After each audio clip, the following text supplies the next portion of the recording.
Esse é o Maestra, um podcast sobre arte, educação e justiça social, produzido a partir das entrevistas dos documentários da Maestra Produções.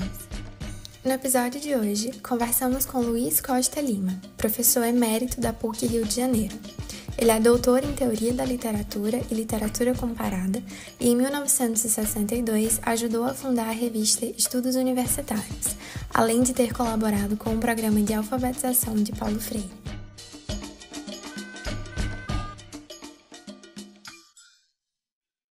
Eu me chamo Luiz Costa Lima, vim para o Rio de Janeiro desde fim de 64, porque quando houve o golpe de Estado de 64, eu fiz parte dos primeiros aposentados por nossa ditadura. Desde então eu moro no Rio. Meu contato com Paulo, desde então, se tornou muito escasso. Nós voltamos a nos encontrar ainda na Europa, quando ele esteve exilado na Suíça. Desde que eu estou no Rio, sou professor, atualmente aposentado emérito da PUC, do Rio de Janeiro, e sou autor. Sou professor de Teoria da Literatura, com alguns tantos livros publicados. O SEC, Serviço de Extensão Cultural, dirigido por Paulo, era formado por 3 setores. O setor de alfabetização, obviamente dirigido por Paulo, o setor da rádio universitária, de que eu era o secretário, e o setor da revista universitária, de que eu era o secretário, e o setor da rádio universitária, que era dirigida por José Laurênio de Mello. Tudo isso desapareceu de uma hora para outra, tão logo houve o golpe. Quer dizer, o serviço tinha sido criado pelo então reitor da Universidade de Pernambuco, com a finalidade de renovar uma universidade estiolada do tempo, parada do tempo. Mas aí o golpe fez o que era coerente do ponto de vista deles. Fechou todas as portas. Dizer um pouco, quer dizer, como eu conheci Paulo, como foi nossa convivência. Nós éramos vizinhos em um bairro do Recife, chamado Casa Forte, mais especificamente ainda numa parte de Casa Forte chamada Bairro Alto. Muito provavelmente hoje eu não reconheceria nada, porque a casa que era de meus pais, onde eu morava, já desapareceu. Muito provavelmente a casa em que Paulo morava também já não existe mais. Eu tinha 16 para 17 anos. Minha mãe, que era amiga de Paulo e amiga de religião, porque os dois eu me lembro muito bem de vê-los no domingo pela manhã, voltando da igreja. Quer dizer, eu chamo a atenção disso porque é comum tomar-se Paulo como um comunista inveterado, que teria inventado o serviço de alfabetização para comunizar o país. É de uma estupidez que o nosso país é capaz. Então, através de minha mãe, eu conheci Paulo e nos tornamos íntimos. Paulo foi, na verdade, o meu primeiro guia intelectual. Eu era muito garoto, 16, 17 anos, logo depois entrava na faculdade.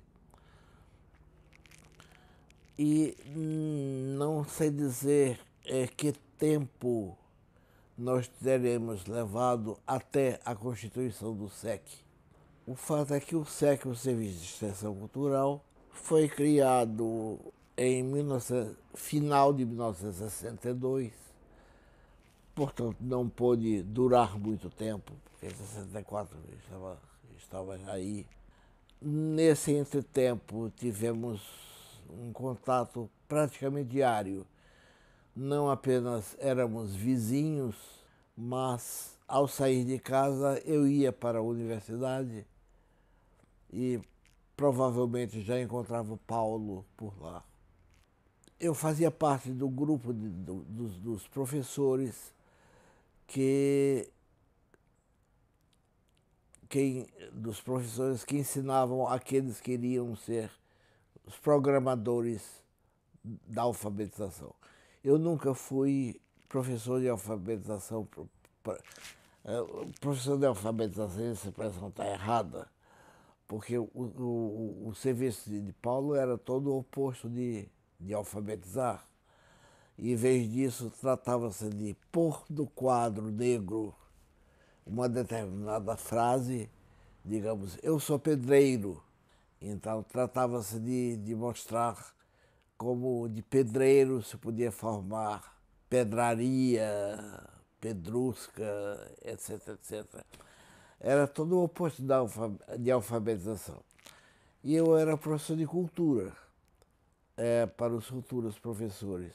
Quer dizer, eu me lembro que, tendo sido Angicos, no Rio Grande do Norte, a primeira cidade em que o projeto de alfabetização foi testado, todos os professores de Angicos, na verdade, passaram por minhas mãos. Eu fui professor de cultura de toda essa rapaziada. Eu sei que a experiência era muito viva, muito esperta.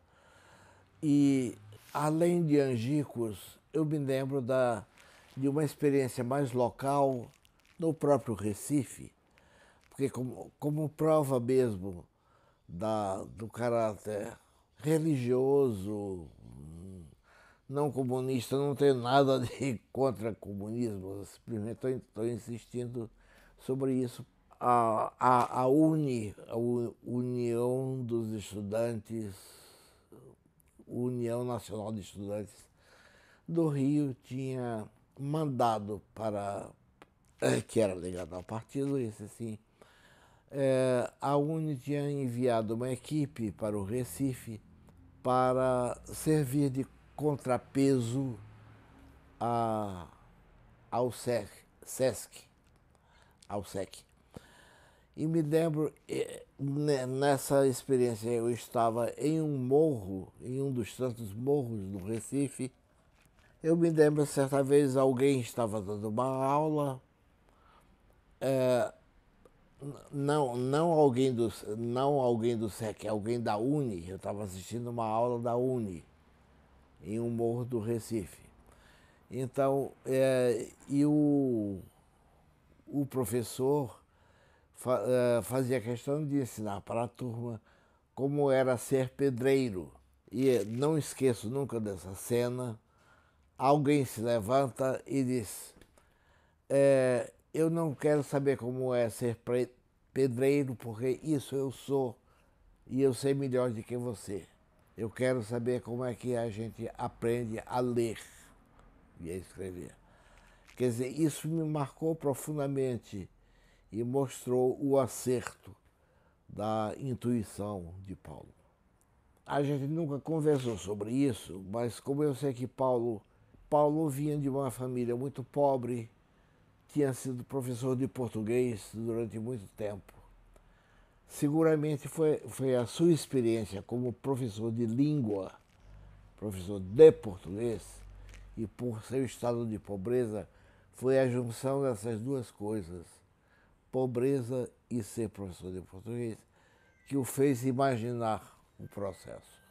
Eu posso acrescentar mais ainda a ajuda que Paulo teve de Brenan, Francisco Brenan,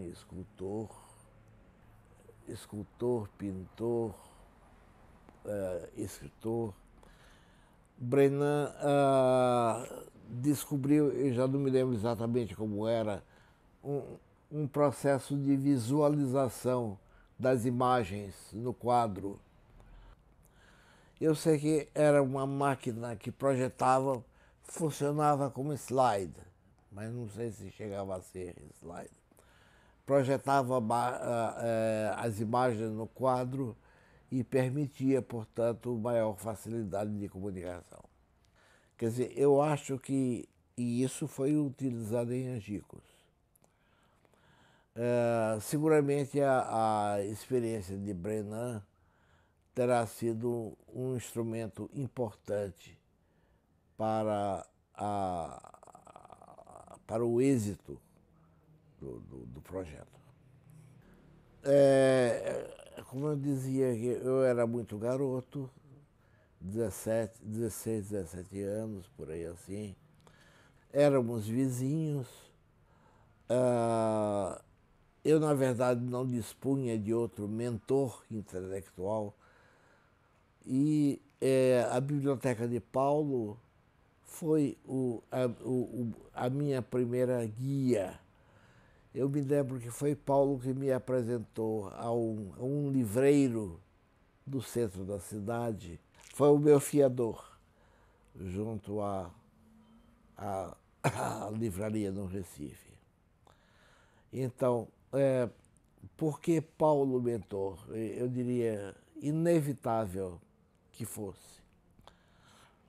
Porque por minha idade, por minha carência, eu era filho único, meu pai era engenheiro, nunca se interessou pelo que eu me interessava. Eu nunca, em troca, nunca me interessei por engenharia. Desde cedo que eu me interesso por literatura, a vida inteira eu me interessei por literatura. Eu sempre fui professor de literatura e até hoje. Os meus primeiros livros de poesia foram lidos, minhas primeiras leituras de poesia brasileira eram de livros retirados da Biblioteca de Paulo. Eu me lembro do entusiasmo com que eu li Manuel Bandeira pela primeira vez.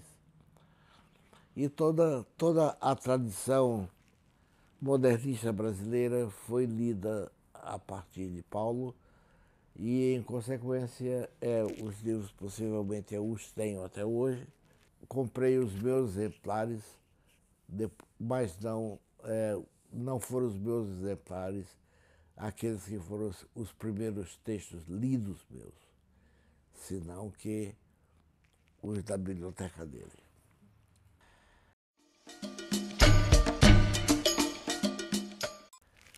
Olha, um primeiro esclarecimento a dar em relação a Paulo. Paulo não era o que se chama um intelectual. Paulo era um homem de vida prática, de vida ativa, extremamente intensa. E essa vida prática intensa é que o leva a essa participação político-intelectual. Então, qual o conceito de cultura em Paulo? Eu não vejo nenhuma especificidade.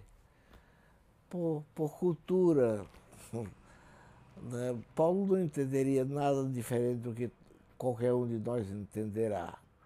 Quer dizer, a transformação humana do mundo.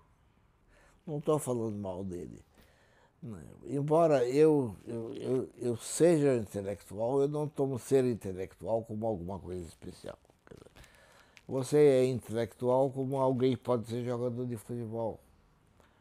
São questões de especializações diferentes. Tá? Então, que conceito de cultura há em Paulo? Nada de específico. Cultura é entendida como transformação da realidade humana. Transformação da realidade humana tal como feita por mãos humanas. Tampouco eu vejo grande novidade aí. Ciclos de cultura, quer dizer, de uma cultura mais elementar que se novela progressivamente.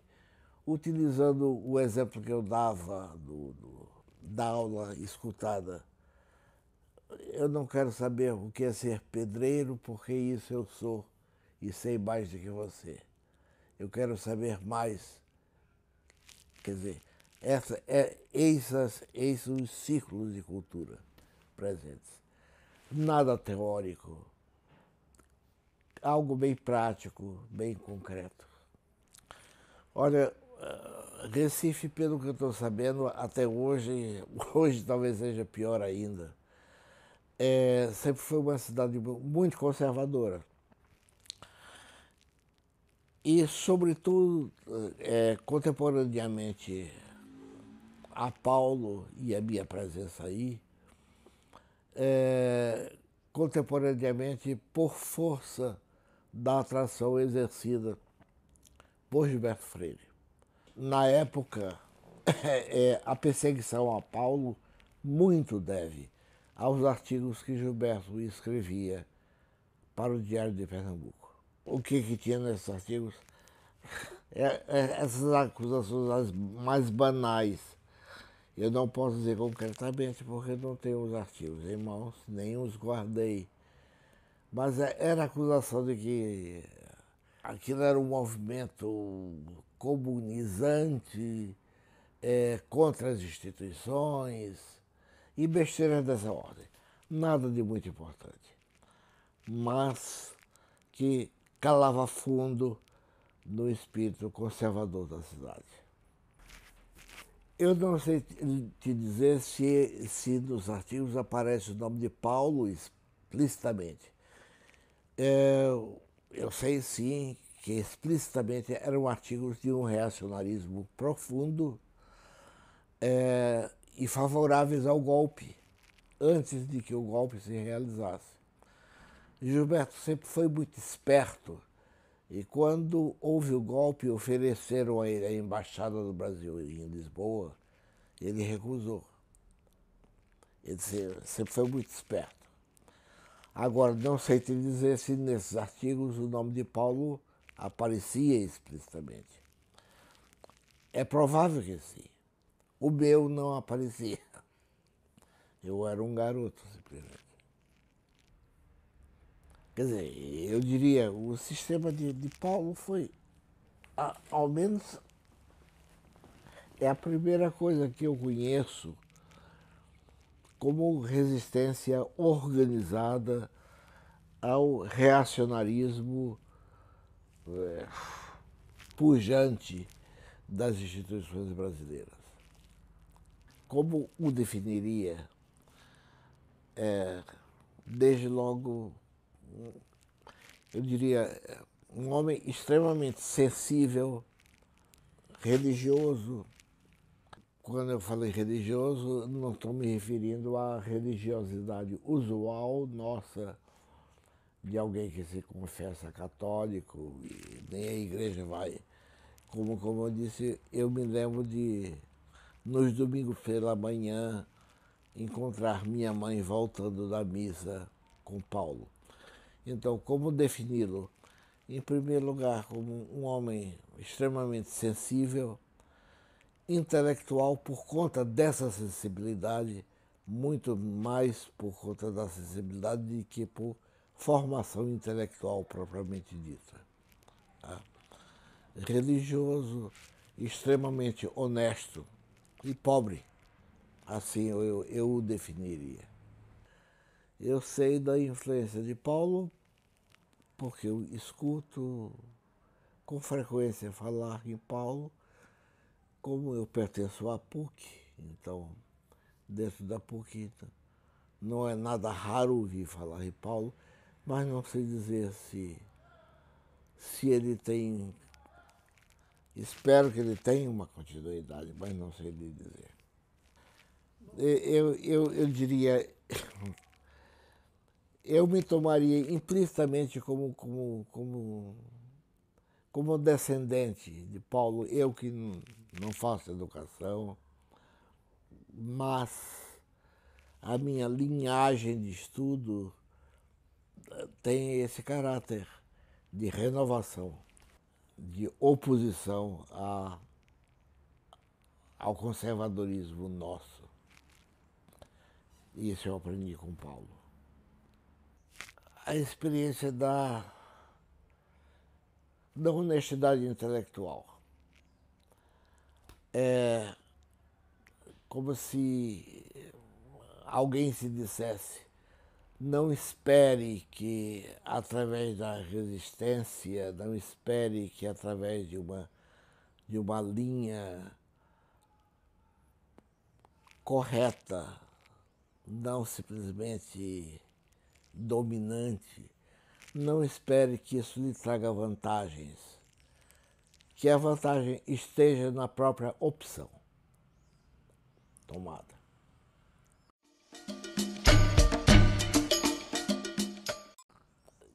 Quer dizer, a revista universitária deve, eu não me lembro exatamente, mas deve ser. Eu tenho a impressão que o primeiro número da Estudos Universitários é de agosto de 62. Então, 62, vindo até 63, eu fui posto para fora da universidade, eu fui posto para fora da revista, eu fui excluído da secretaria antes do próprio golpe, em dezembro de 63. A partir de alguma coisa em que eu tenho culpa.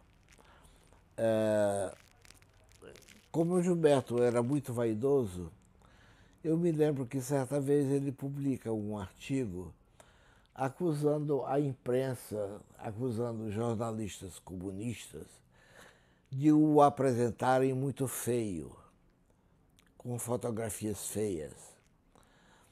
E eu aproveitei de minha parte a revista universitária para que uma sessão de notícias em que eu dizia, eu transcrevia a passagem dele e dizia: se aquilo tivesse sido escrito por uma Marilyn Monroe, por uma atriz, era explicável.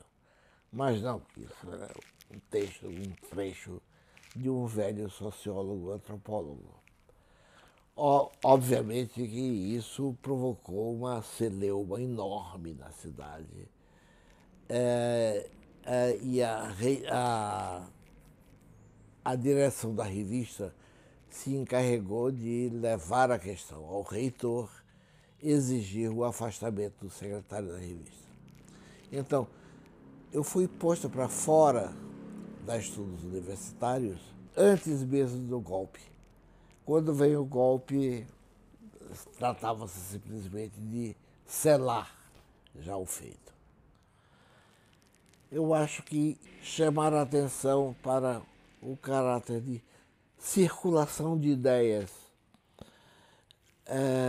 não preso a uma ambiência estritamente intelectual, mas a uma ambiência de vida. Eu acho que essa será a melhor maneira de manter vivo o espírito de Paulo.